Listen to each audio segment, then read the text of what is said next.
ജനങ്ങൾക്ക് ഭൂമി, തൊഴിലാളികൾക്ക് അവകാശം എന്നീ മുദ്രാവാക്യങ്ങൾ കേരളത്തിന്റെ ഗ്രാമാന്തരങ്ങളിൽ നിന്നും മുഴങ്ങി. ജന്മിമാർക്ക് ഭൂപരിഷ്കരണം ഒരു ഭീഷണിയായിരുന്നു. സഭകൾക്ക് വിദ്യാഭ്യാസ ബിൽ ഒരു വെല്ലുവിളിയായി. 70കളുടെ അവസാനത്തോടെ കേരളത്തിന്റെ രാഷ്ട്രീയം രണ്ട് മുന്നണികളിലായി വിഭജിക്കപ്പെട്ടു. CPIഎമ്മിന്റെ നേതൃത്വത്തിൽ LDFും കെ കരുണാകരന്റെ നേതൃത്വത്തിൽ 1978 രൂപീകൃതമായ UDFും കെ നായനാർ LDFിന്റെ ജനകീയ മുഖമായി. ജനങ്ങളോടൊപ്പം ജനങ്ങൾക്ക് വേണ്ടി എന്ന അദ്ദേഹത്തിന്റെ മുദ്രാവാക്യം വലിയ സ്വീകാര്യത നൽകി. കെ കരുണാകരൻ UDFിന്റെ ലീഡറായി. AK ആന്റണി മിസ്റ്റർ ക്ലീൻ എന്നറിയപ്പെട്ടു. ഉമ്മൻചാണ്ടി ജനങ്ങളുടെ മുഖ്യമന്ത്രി എന്നറിയപ്പെട്ടു. തന്റെ ജനസമ്പർക്ക പരിപാടികളിലൂടെ ജനമനസ് കീഴടക്കി. 1987 EMSന്റെ വിപ്ലവം മുതൽ 2021 പിണറായി വിജയന്റെ തുടർഭരണം വരെ ഈ യാത്ര ജനങ്ങളുടെ ആശയങ്ങളുടെ, അവകാശങ്ങളുടെ, സ്വപ്നങ്ങളുടെ കഥയായി മുന്നേറുന്നു. ശാന്തമായി ഒഴുകുന്ന, എന്നാൽ ചിലപ്പോഴൊക്കെ കലുഷിതമാകുന്ന, ഒഴുകുന്ന വഴിയിൽ പല കൈവഴികൾ കണ്ടെത്തുന്ന ഒരു നദി. കേരളത്തിന്റെ രാഷ്ട്രീയ ചരിത്രവും അങ്ങനെയാണ്. ഒരു നദിയുടെ യാത്ര പോലെ. 1986 കേരളം ഒരു സംസ്ഥാനമായി രൂപീകൃതമാകുന്നത് മുതൽ ഈ നദി പല വിപ്ലവങ്ങൾ, വിവാദങ്ങൾ, വിജയങ്ങൾ, തോൽവികൾ, ആശയങ്ങളുടെ സംഘർഷങ്ങൾ ഇവയെല്ലാം കണ്ടിട്ടുണ്ട്. ഇന്ന് ഈ യാത്രയിലൂടെ ഞാൻ നിങ്ങളെ കൂടി ആ യാത്രയിലേക്ക് കൂട്ടിക്കൊണ്ടുപോകാം. കേരളത്തിന്റെ രാഷ്ട്രീയ ചരിത്രത്തിന്റെ ഹൃദയത്തിലേക്ക്. സ്വാഗതം എല്ലാവർക്കും മറ്റൊരു വീഡിയോയിലേക്ക്. ചാനൽ സബ്സ്ക്രൈബ് ചെയ്യാൻ മറക്കാതിരിക്കുക. നിങ്ങളുടെ സപ്പോർട്ട് ഒരു ഇന്ധനം പോലെ ഈ ചാനലിനെ മുന്നോട്ട് ചലിപ്പിക്കും. 1986 നവംബർ 1 കേരളം ഒരു സംസ്ഥാനമായി ജനിച്ച ദിവസം. തിരുവിതാംകൂർ, കൊച്ചി, മലബാർ എന്നീ 3 പ്രദേശങ്ങൾ ഒരുമിച്ച് ഭാഷാടിസ്ഥാനത്തിൽ ഒരു പുതിയ സംസ്ഥാനം രൂപപ്പെട്ടു. പക്ഷേ ഈ ഒന്നാകൽ അത്ര എളുപ്പമായിരുന്നില്ല. തിരുവിതാംകൂറിൽ രാജവാഴ്ച, മലബാറിൽ ബ്രിട്ടീഷ് കോളനി വാഴ്ച, കൊച്ചിയിൽ ഒരു മിശ്രിത സംസ്കാരം. പക്ഷേ ഈ വൈവിധ്യങ്ങൾ കേരളത്തിന്റെ രാഷ്ട്രീയത്തിന് ഒരു തനതായ മുഖം നൽകി. എന്നാൽ കേരളത്തിന്റെ രാഷ്ട്രീയ ചരിത്രം 1956 മുമ്പേ തുടങ്ങിയിരുന്നു. 1930കളിൽ മലബാറിലും തിരുവിതാംകൂറിലും കർഷകരും തൊഴിലാളികളും ജന്മി ഫ്യൂഡൽ വ്യവസ്ഥയ്ക്കെതിരെ തിരിഞ്ഞു. കോൺഗ്രസിന്റെ നേതൃത്വത്തിൽ സ്വാതന്ത്ര്യ സമരം ശക്തമായപ്പോൾ കേരളത്തിൽ ഒരു ഇടതുപക്ഷ ആശയം ഉയർന്നു വന്നു. 1934 CK ഗോവിന്ദൻ നായർ ഉൾപ്പെടെയുള്ളവരുടെ നേതൃത്വത്തിൽ കോൺഗ്രസ് സോഷ്യലിസ്റ്റ് പാർട്ടി രൂപീകൃതമായി. ഈ ഇടതുപക്ഷം പിന്നീട് 1939 കമ്മ്യൂണിസ്റ്റ് പാർട്ടി ഓഫ് ഇന്ത്യയായി രൂപപ്പെട്ടു. ജനങ്ങൾക്ക് ഭൂമി, തൊഴിലാളികൾക്ക് അവകാശം എന്നീ മുദ്രാവാക്യങ്ങൾ കേരളത്തിന്റെ ഗ്രാമാന്തരങ്ങളിൽ നിന്നും മുഴങ്ങി.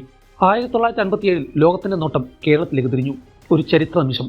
EMS നമ്പൂതിരിപ്പാടിന്റെ നേതൃത്വത്തിൽ കമ്മ്യൂണിസ്റ്റ് പാർട്ടി 126 60 സീറ്റുകൾ നേടി ലോകത്തെ ആദ്യത്തെ ജനാധിപത്യ രീതിയിൽ തെരഞ്ഞെടുക്കപ്പെട്ട കമ്മ്യൂണിസ്റ്റ് സർക്കാർ അങ്ങനെ കേരളത്തിൽ അധികാരത്തിലെത്തി. ഇതൊരു അത്ഭുതമല്ല, കേരളത്തിന്റെ സാമൂഹിക പരിണാമത്തിന്റെ ഫലമാണെന്ന് EMS പറഞ്ഞു. ഭൂപരിഷ്കരണം, വിദ്യാഭ്യാസ പരിഷ്കരണം, ജനക്ഷേമം, ഈ സർക്കാർ ഒരു പുതിയ പാത അവിടെ വെട്ടിത്തുടർന്നു.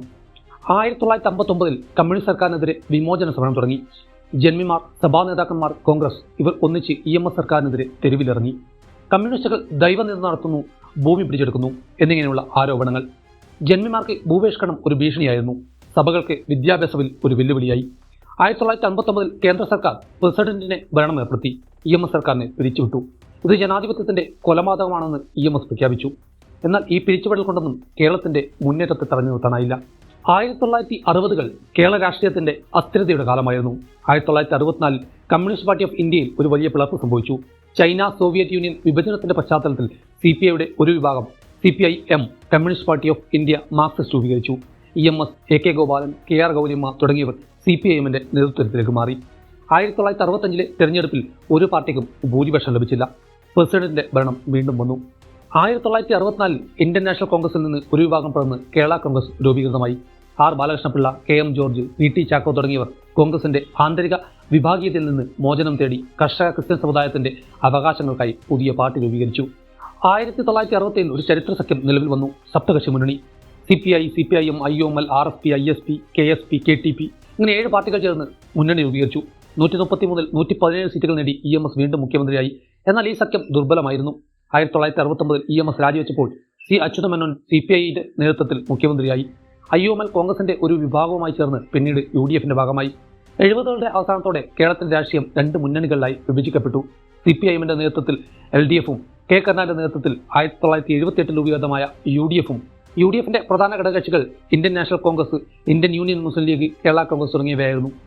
1981 UDF ആദ്യമായി കേരളത്തിൽ അധികാരത്തിലെത്തി. 1969 മലപ്പുറം ജില്ലാ രൂപീകരണത്തെ കോൺഗ്രസ് എതിർത്തു. ഇത് മുസ്ലിം തീവ്രവാദത്തിന്റെ കേന്ദ്രമാകുമെന്ന ആശങ്കയുയർത്തി. കോൺഗ്രസ് നേതാക്കൾ, പ്രത്യേകിച്ച് ആര്യാടൻ മുഹമ്മദ്, മലപ്പുറത്തെ മാപ്പിളസ്ഥാൻ അല്ലെങ്കിൽ മിനി പാകിസ്ഥാൻ എന്ന് വിശേഷിപ്പിച്ചതായി ആരോപണങ്ങളുണ്ട്. ഈ ആരോപണങ്ങൾ മലപ്പുറം ജില്ലാ രൂപീകരണത്തിനെതിരെ കോൺഗ്രസ് നടത്തിയ പ്രക്ഷോഭങ്ങളുടെ ഭാഗമായിരുന്നു. ഇത് കോൺഗ്രസിന്റെ മുസ്ലിം വിരുദ്ധ നിലപാടായി വ്യാഖ്യാനിക്കപ്പെട്ടു.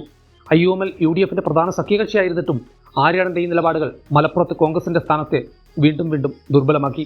കേരളത്തിലെ ആദ്യത്തെ വനിതാ മന്ത്രി KR ഗൗരിയമ്മ CPIഎമ്മിന്റെ ശക്തിയായ നേതാവായിരുന്നു. 1987 ഇന്ത്യൻ ദേശീയ കോൺഗ്രസിന്റെ ഭരണത്തിനെതിരെ CPIഎം നേതൃത്വം നൽകിയപ്പോൾ ഗൗരിയമ്മയെ മന്ത്രിസഭയിൽ ഉൾപ്പെടുത്താതെ പാർട്ടി അവഗണിച്ചു. 1994 അഴിമതി ആരോപണങ്ങളെ തുടർന്ന് ഗൗരിയമ്മയെ CPIഎം പുറത്താക്കി. ഞാൻ ജനങ്ങൾക്ക് വേണ്ടി ജീവിച്ചു, എന്നാൽ പാർട്ടി എന്നെ ഒറ്റുകൊടുക്കുകയായിരുന്നുവെന്നും ഗൗരിയമ്മ പറഞ്ഞു. കേരള സ്റ്റേറ്റ് കാഷ്യൂ ഡെവലപ്മെന്റ് കോർപ്പറേഷനുമായി ബന്ധപ്പെട്ട അഴിമതി ആരോപണങ്ങൾ അവരെ CPIഎമ്മിൽ നിന്ന് പുറത്താക്കാൻ കാരണമായി. പിന്നീട് ഗൗരിയമ്മ JS രൂപീകരിച്ച് UDFിനോട് ചേർന്നു. CPIഎമ്മിന്റെ മറ്റൊരു പ്രമുഖ നേതാവായിരുന്ന MV രാഘവൻ 1986 പാർട്ടി വിട്ടു. കണ്ണൂർ ജില്ലയിലെ CPIഎമ്മിന്റെ ശക്തനായ നേതാവായിരുന്ന രാഘവൻ കമ്മ്യൂണിസ്റ്റ് മാർക്സിസ്റ്റ് പാർട്ടി അഥവാ CMP രൂപീകരിച്ചു. CMP പിന്നീട് UDFിന്റെ ഭാഗമായി. കണ്ണൂരിൽ ശക്തമായ സാന്നിധ്യമായി. 1994 നവംബർ 25 കേരള രാഷ്ട്രീയത്തിലെ ഒരു കറുത്ത ദിനമായിരുന്നു. കൂത്തുപറമ്പ് വെടിവെപ്പ്. കണ്ണൂർ ജില്ലയിൽ തലശ്ശേരി റോഡിൽ കോഓപ്പറേറ്റീവ് അർബൻ ബാങ്കിന്റെ ഉദ്ഘാടനത്തിനെത്തിയ MV രാഘവനെ DYFI പ്രവർത്തകർ തടഞ്ഞു. UDF സർക്കാരിന്റെ വിദ്യാഭ്യാസ നയത്തിനെതിരെ പരിയാരം മെഡിക്കൽ കോളേജ് സ്വകാര്യവൽക്കരിക്കുന്നതിനെതിരെ DYFI പ്രക്ഷോഭം സംഘടിപ്പിച്ചു. പോലീസ് പ്രക്ഷോഭം നേരിടാൻ വെടിവെച്ചു. 5 DYFI പ്രവർത്തകർ അവിടെ കൊല്ലപ്പെട്ടു. ഇത് കേരള രാഷ്ട്രീയത്തിലെ മറക്കാനാവാത്ത ഒരു ഏടാണ്. 1980 ശേഷം കേരളത്തിന്റെ രാഷ്ട്രീയം LDF UDF എന്ന ബൈപ്പോളാർ സംവിധാനത്തിലേക്ക് മാറി. 1980-ലും 87-ലും 96-ലും 2006-ലും 2016-ലും LDF വിജയിച്ചു. 82-ലും 91-ലും 2001-ലും 2011-ലും UDF അധികാരത്തിലെത്തി. കണ്ണൂർ, പാലക്കാട്, ആലപ്പുഴ, കൊല്ലം ഈ ജില്ലകൾ LDFിന്റെ കോട്ടകളായപ്പോൾ മലപ്പുറം, കോട്ടയം, ഇടുക്കി എന്നിവ UDFിന്റെ കൂടെ നിന്നു. EK നായനാർ LDFിന്റെ ജനകീയ മുഖമായി. ജനങ്ങളോടൊപ്പം ജനങ്ങൾക്ക് വേണ്ടി എന്ന അദ്ദേഹത്തിന്റെ മുദ്രാവാക്യം വലിയ സ്വീകാര്യത നൽകി. K കരുണാകരൻ UDFിന്റെ ലീഡറായി. AK ആന്റണി മിസ്റ്റർ ക്ലീൻ എന്നറിയപ്പെട്ടു. എന്നാൽ കോൺഗ്രസിനുള്ളിൽ കരുണാകരനും AK ആന്റണിയും തമ്മിലുള്ള വിഭാഗീയത UDFിന്റെ ശക്തിയെ ബാധിച്ചു. 1980-കളിൽ കരുണാകരന്റെ I വിഭാഗവും ആന്റണിയുടെ A വിഭാഗവും പാർട്ടിയെ ഭിന്നിപ്പിച്ചു. ഉമ്മൻചാണ്ടി ജനങ്ങളുടെ മുഖ്യമന്ത്രി എന്നറിയപ്പെട്ടു. തന്റെ ജനസമ്പർക്ക പരിപാടികളിലൂടെ ജനമനസ്സ് കീഴടക്കി. 2021 ഒരു ചരിത്രത്തിന്റെ പ്രധാനപ്പെട്ട ദിനം കൂടിയായിരുന്നു. 40 വർഷത്തിനിടെ ആദ്യമായി ഒരു സർക്കാർ തുടർച്ചയായി കേരളത്തിൽ അധികാരത്തിൽ തിരിച്ചെത്തി. പിണറായി വിജയന്റെ LDF 140-ൽ 99 സീറ്റുകൾ നേടി. COVID-19 ഭരണകാലത്തെ ഭരണം, നിപ്പ, പ്രളയം, ഓഖി, ജനക്ഷേമ പദ്ധതികൾ, ശക്തമായ നേതൃത്വം ഇവ LDFിന് വലിയ ജനപിന്തുണ നേടിക്കൊടുത്തു. 1994 ISR കേസ് കേരളത്തിൽ ഞെട്ടിച്ചു. ISROയിലെ ശാസ്ത്രജ്ഞനായിരുന്ന നമ്പി നാരായണനെ ദുഷ്കരമായ ഒരു കേസിൽ ചാരപ്രവർത്തനം ആരോപിക്കപ്പെട്ടു. 2 മാലിദ്വീപ് സ്ത്രീകളുമായുള്ള ബന്ധം, ISROയുടെ ക്രയോജനിക് എഞ്ചിൻ സാങ്കേതികവിദ്യ വിദേശ രാജ്യങ്ങൾക്ക് ചോർത്തിയെന്നാണ് കേസിന്റെ കാതൽ. 1998 CBI നമ്പി നാരായണനെ കുറ്റവിമുക്തനാക്കി. കേസ് കെട്ടിവെച്ച് ചമച്ചതാണ് എന്ന് വ്യക്തമാക്കി. 2018 സുപ്രീം കോടതി നമ്പി നാരായണന് 50 ലക്ഷം രൂപ നഷ്ടപരിഹാരം അനുവദിച്ചു. ഇത് പോലീസിന്റെ ഗൂഢാലോചനയായിരുന്നു എന്ന വാദം ശക്തമായിരുന്നു. ഈ കേസ് UDF ഭരണകാലത്ത് കോൺഗ്രസിന്റെ ഭരണത്തിനെതിരെ വലിയ വിമർശനങ്ങൾക്ക് ഇടയാക്കി. മുഖ്യമന്ത്രി K കരുണാകരനെ വലിച്ചു താഴെയിടാനുള്ള കോൺഗ്രസിനുള്ളിൽ തന്നെയുള്ള പടലപ്പിണക്കങ്ങളുടെ ബാക്കിപത്രം കൂടിയായിരുന്നു ഈ കേസ്. കേരളം വലിയ രാഷ്ട്രീയ പ്രവർത്തനത്തിന്റെ കേന്ദ്രമാണ്. എന്നാൽ ഇത് വിവാദങ്ങളുടെയും ആക്രമണങ്ങളുടെയും കൂടി നാടാണ്. 2000 മുതൽ 2017 വരെയുള്ള കാലത്ത് 80-ലധികം രാഷ്ട്രീയ കൊലപാതകങ്ങൾ. കണ്ണൂർ രാഷ്ട്രീയാക്രമണത്തിന്റെ തലസ്ഥാനമെന്ന് വിളിക്കപ്പെട്ടു. എണ്ണമറ്റ കൊലപാതകങ്ങൾ ജനാധിപത്യത്തിന്റെ മുഖത്തെ കളങ്കമായി തുടർന്നു. EMSന്റെ 1957 സർക്കാർ ഭൂപരിഷ്കരണ ബില്ലിലൂടെ ജന്മിത്വത്തിന് അന്ത്യം കുറിച്ചു. ഭൂമി കൃഷിക്കാർക്ക് ഈ മുദ്രാവാക്യം ലക്ഷക്കണക്കിന് കർഷകർക്ക് ഭൂമിയുടെ ഉടമസ്ഥാവകാശം നൽകി. വിദ്യാഭ്യാസ ബിൽ സ്വകാര്യ സ്കൂളുകൾക്ക് നിയന്ത്രണം ഏർപ്പെടുത്തി. വിദ്യാഭ്യാസത്തെ ജനകീയമാക്കി. 1980-കളിൽ LDF പഞ്ചായത്ത് രാജ് വഴി ഭരണത്തെ ജനകീയമാക്കി. അധികാരം ജനങ്ങൾക്ക് എന്ന മുദ്രാവാക്യം നടപ്പിലാക്കി. 1990-കളിൽ വനിതാ സംവരണം. പഞ്ചായത്തുകളിൽ 33% സീറ്റുകൾ സ്ത്രീകൾക്ക് നൽകി. 2019 നീതി ആയോഗിന്റെ റിപ്പോർട്ടിൽ കേരളം സസ്റ്റൈനബിൾ ഡെവലപ്മെന്റ് ഗോൾസിൽ ഒന്നാമതെത്തി. ട്രാൻസ്പെറൻസി ഇന്റർനാഷണലിന്റെ 2019 റിപ്പോർട്ടിൽ കേരളം ഏറ്റവും കുറവ് അഴിമതിയുള്ള സംസ്ഥാനമായി. ഇത് കേരള മോഡലിന്റെ ഒരു വലിയ വിജയമായിരുന്നു. ഇന്ന് കേരളം LDFിന്റെ ഭരണത്തിലാണ്. പിണറായി വിജയൻ 2016 മുതൽ മുഖ്യമന്ത്രിയാണ്. ശക്തമായ ഭരണം നൽകുന്നു. VD സതീശൻ UDFിന്റെ പ്രതിപക്ഷ നേതാവ് ജനങ്ങൾക്ക് ഒരു ബദൽ വേണമെന്ന് പറയുന്നു. BJP ഹിന്ദു വോട്ടുകൾ ലക്ഷ്യമിടുന്നു. എന്നാൽ വലിയ വിജയങ്ങൾ ഇനിയും അകലെയാണ്. കേരളത്തിന്റെ രാഷ്ട്രീയ ചരിത്രം ഒരു നദിയുടെ ഒഴുക്ക് പോലെയാണ്. ശക്തവും വൈവിധ്യമാർന്നതും ചിലപ്പോഴൊക്കെ കലുഷിതവും.